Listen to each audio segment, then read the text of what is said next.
Hello everyone, I'm Harrison. And I'm Rachel. This week we're talking about starting solids and baby-led weaning, so stay tuned and join us on our journey to raise baby H.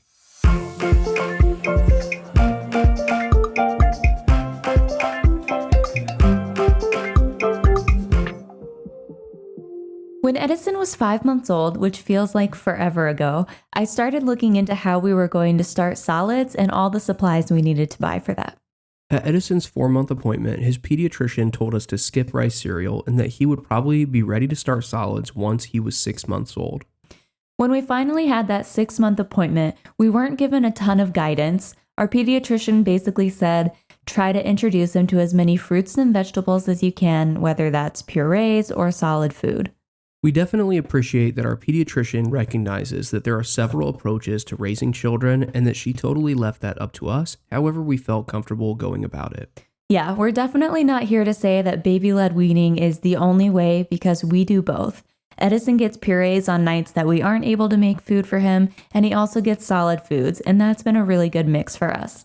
So today we are just talking about our experience with starting solids. When it comes to starting solid foods with a baby, there is a lot of stuff that you're going to need. And if you happen to think through it while you're creating your registry or somebody has gifted it to you, that's going to solve a lot of the problems for you. But Rachel and I didn't really spend a lot of time looking this far ahead, and we wanted to kind of understand more how we were with Edison and what things we really would need before we started buying stuff. I'm actually really glad that we didn't get a lot of that older child stuff at our baby shower because now we kind of know how we are as parents and the types of things that we want to buy when we're starting the next stage with him. Additionally, not having all that stuff for the past 6-7 months has meant that we haven't had to figure out how to store it, which has been really nice, and it's kind of why originally we didn't look at a lot of supplies we would need. The very first thing that we were really hesitant about was a high chair. A high chair is a daunting task because for us, we wanted it to be something that lasts as long as Edison needs it and as long as our future children are going to need it. So we definitely saw it as an investment. And so we went on the pricier side because we figured we were going to be using this thing a lot. When it comes to picking out a high chair, the biggest thing you want to make sure that you have for your child is the ability to do 90 degrees at the hips and 90 degrees at the knees. You also want to make sure that there's a footrest so that your baby can weight bear on their feet while they're trying new foods. Our high chair has a 5-point harness, which seems kind of silly, but Edison definitely struggles to eat in a proper position, and he kind of like moves around a lot when he's not strapped into the seat. So having that harness has helped quite a bit. I've also noticed that he definitely leans forward way more than he should, and you want to make sure that their neck is aligned with their torso. That way, when they're swallowing, it just leads to less choking hazards. An optional feature that is not a huge deal, but we have found it to be very helpful is a removable tray. So our tray can pop off the top of the tray thing that goes into the high chair, and we can actually throw it into the dishwasher.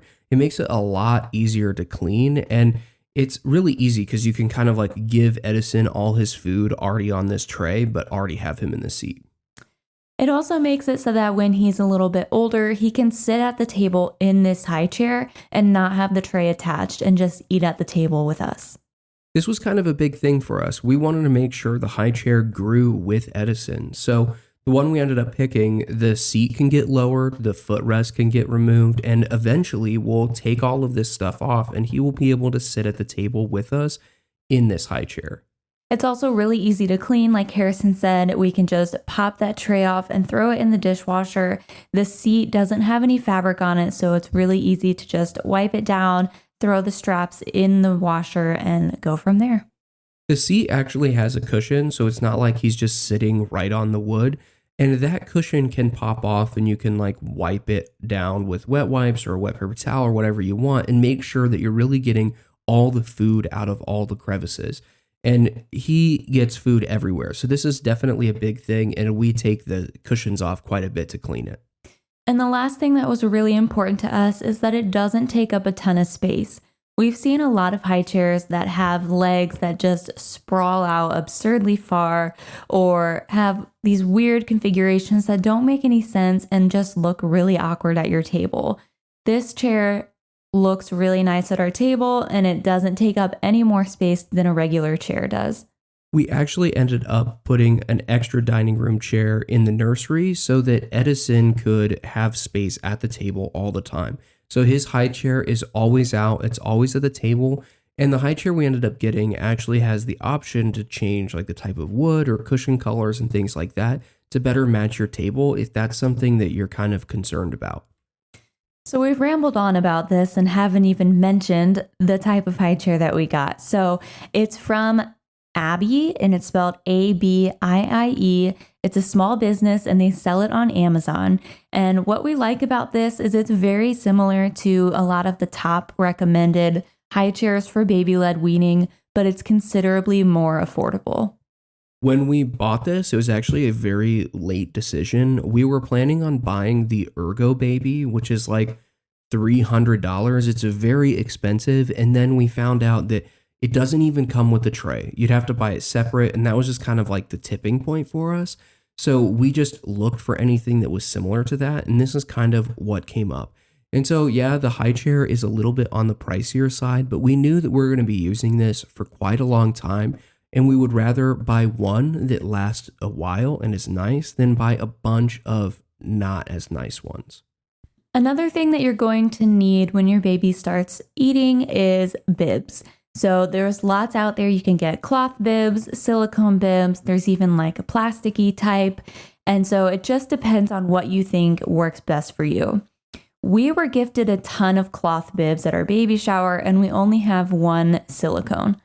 I do want to point out that there is a difference in some of the cloth bibs that like there are some bibs that are called bandana bibs, and those are meant for like drool and just like wearing them all day. It would not really work well for food. So that's not really what we're talking about. And, you know, we have a ton of these cloth bibs. They just don't seem to work as well. So we definitely prefer the silicone. If you are someone that really thrives on getting stains out of things or enjoys doing laundry, then cloth might be the way to go for you. But for us, we like that the silicone bibs can just be thrown in the dishwasher and are easy to clean. A lot of the times when we feed Edison, it's easier to just get Edison all the way down to a diaper and know that he's going to get a bath right away. We still put a bib on him, but it's kind of less of a concern. We just know that he's going to get it everywhere and it's going to be a mess. And again, you can also just leave your baby in whatever they're wearing and just deal with the stains after they're done eating. After you've kind of figured out what your baby's going to wear, where they're going to eat, things like that, you need to start thinking about dinnerware and utensils. So what are you going to put food in, and how does that food get into your baby's mouth? There's all kinds of sensory spoons and forks out there, but overall, Edison does pretty well with just classic baby spoons. We have some bowls that can suction to his tray so he can't smack it off, and I definitely recommend that anything that you get, make sure that it can suction to the tray.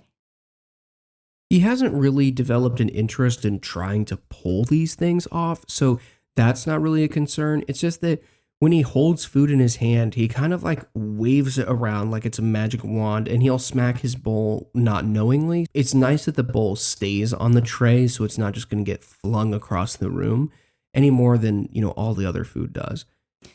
We haven't bought any plates yet, but we definitely will be picking up some soon. We found that when we put food in a bowl for Edison, he doesn't really know what to do with it. So he's not really reaching for food or trying to pick it up on his own. And for some parents, that might actually be a benefit, but we want him to be interested enough to pick up the food on his own and not feel like we need to hand him the food for him to think it's okay to eat. So we're hoping that if we can get some plates, that will kind of help him learn that. If there is something that doesn't quite make sense in a bowl that we want to give him, we just end up putting it on his tray because that tray can go in the dishwasher, but it is a little bit messier. And I mean, honestly, most of the food ends up on the tray anyway, so it's not really that big of a deal. For cups, we actually got a silicone cup with a pretty small straw that is also silicone, and Edison has been doing really, really well with it. Something that was interesting to us is that it's easier for babies to go from sucking on a bottle to sucking on a straw instead of going bottle, sippy cup, and then a straw. And we were really surprised with how fast Edison caught on to drinking out of a straw. We started trying to have him drink out of a straw occasionally around 4 months old. So we'd put like maybe an ounce of formula in this cup and try to get him to drink it. And he never really was interested until there was one time where he was just so angry and hungry that we put some in the cup and we put just a little bit on the top of the straw, and he immediately picked up the whole sucking thing. And now, anytime he sees anything with a straw, he wants it, even if it's something Rachel or I have. It's actually been really nice to have when we're out to eat or traveling because Edison can have his little cup with water while we're eating our dinner. We also picked up an open cup that's about a shot glass size made out of silicone, and we haven't really tried this one a ton yet, but I'm sure that will be coming soon. So once you have all your supplies, then you need to decide how you're going to introduce new foods to your baby. And there are so many programs out there that you can buy a guide on how to prepare foods or recipe ideas, or you could just create something yourself. We ended up buying the course that's made by Solid Starts, and you can buy like parts of this if you want, but we just decided to get everything, and it has been so helpful. We really like that it provides all the food options, tells us how to make it for the appropriate age, and it just is something that we don't have to think about on top of all the other things that we're trying to do. The way Rachel and I cooked food before Edison was very much on like a schedule. We were cooking the same like 5 meals every single week, and we just kind of get in this habit and it didn't really bother us. So we were worried about the idea of making sure Edison has like a variety. And honestly, I'd say that we've been doing this for probably about 2 months now, and almost every food that we give him is food that we don't regularly eat at home. I was a really picky eater as a child, and so now that I'm older, I'm realizing that a lot of my issues were textures and not really taste. So to me, it's really important that Edison gets exposed to all these different textures when he's young, and hopefully he doesn't turn into a picky eater like I was. Additionally, one of the things that's been really helpful with the course is that it walks through how to slowly introduce allergens to Edison so that we have a better idea of what he's actually allergic to if he has any food allergies, but also just to make sure we aren't overwhelming him with tons of things that could cause allergic reactions. And this course also gives a fully laid out plan without any allergens if there's something that you already know kind of runs in your family, or if you just don't want to mess with it, there's options out there for you. A small thing that a lot of people probably don't think about until their baby has food in their mouth is brushing up on baby's CPR or like the Heimlich so that they can help deal with choking.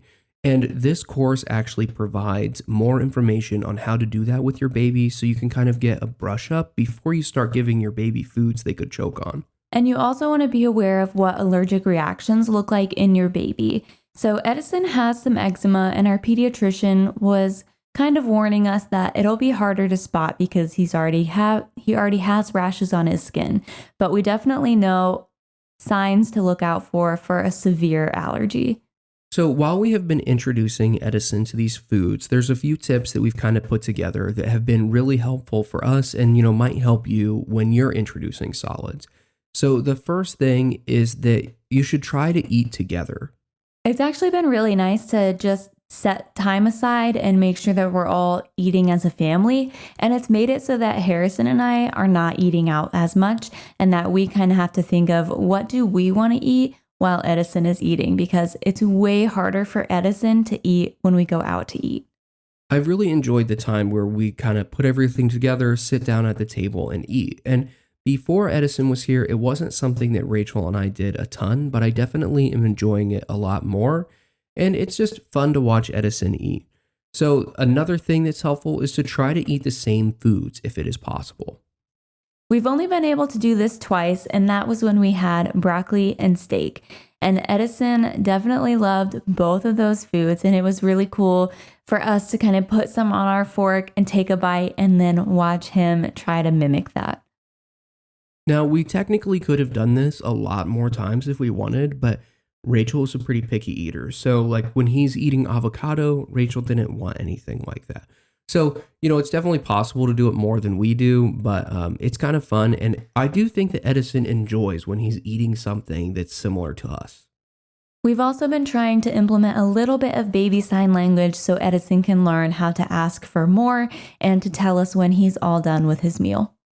One of the things that has been very difficult for us with starting solids is to try to treat meals as normal as possible. Not get frustrated with Edison because he's making a huge mess, and also not rewarding him for eating food. So when you're getting started, you may be wondering, how exactly do I go about this? So we did a little bit of research on how much your baby should be eating per day based on their age. So right now, Edison is in the 6 to 7 month range, and he gets 1 meal a day. At this point, the baby's full nutrition is still coming from breast milk or formula. And so you want to make sure that you're not lessening the amount of breast milk or formula that they're getting per day. One of the things that's reassuring about that is since all of the calories are coming from formula or breast milk, it doesn't really matter what they eat. So if we give Edison something and he only sucks on it, he never swallows it or chews it or any of that, it's not a big deal because right now he's only eating food to get used to flavors, textures, and basically learning how to eat. Once your baby is in the 8 to 9 month range, then you want to start giving them 2 meals a day. And it's recommended that when you're starting with 1 meal, you make that meal dinner. And then when you go to 2 meals, that you do breakfast and dinner. Once your baby is 10 months old, you're going to be moving into 3 meals a day. Up until this point, you should be trying to time meals when your baby is not hungry for a bottle because that's not where they're getting their calories. But once you get to the 10-month range, calories are starting to matter for the food. So make sure that you do them when they're hungry, but you also start backing off the amount of liquids they have. So we are about 1 to 2 months into this experience, and Edison has had quite a few things like oatmeal, avocado, sweet potato, zucchini, and even steak. Steak was really fun because a lot of people, as Edison has gotten like a tooth or two, have been saying like, oh, you're going to be eating steak in no time. And Rachel are just kind of laughing because it was on our menu of things that we wanted to get him eating soon. But on top of that, he's also had quinoa, banana, broccoli, crackers, and some purees. We have found that purees are really helpful just to keep at the house because maybe you don't want to cook a full meal for your baby, but you still want to do something. So purees are kind of a nice, quick and easy thing. We've been traveling quite a bit, and so we took it really slow in the beginning. And then once Edison hit 7 months old, we really dove in with trying to give him a meal every single day. It's crazy because it doesn't feel like we've been doing this very long, but Edison loves to eat. Anytime he sees somebody eating something, he actually gets upset that he doesn't have food. And so it's kind of been fun that he understands what it is and that he can eat as well. But we also have kept like some crackers in the diaper bag that we can just give him at any of these moments so that maybe he has something to chew on while we're out at lunch or something. We haven't found anything that he doesn't like yet, so I definitely see the benefit in starting your baby young. But also with that, a lot of the things that he's been fed from the beginning aren't like super strong flavors. So we're starting to get more into those things where we might be able to figure out what food does he like, what food doesn't he like. But for now, it's just fun that he plays with his food and he puts everything in his mouth. I think this combination of things has worked really well for us. The mess is kind of gross, but I don't think it's as bad as either of us thought it would be. I think something that both of us have to remind ourselves is that there are no rules for parenting, and most of the time, there's not really a wrong way to parent, as long as you're keeping the best interest of your child and the entire family in mind. Next time, we are going to talk about how much it really costs to have a baby. Thanks for joining us. See you next time.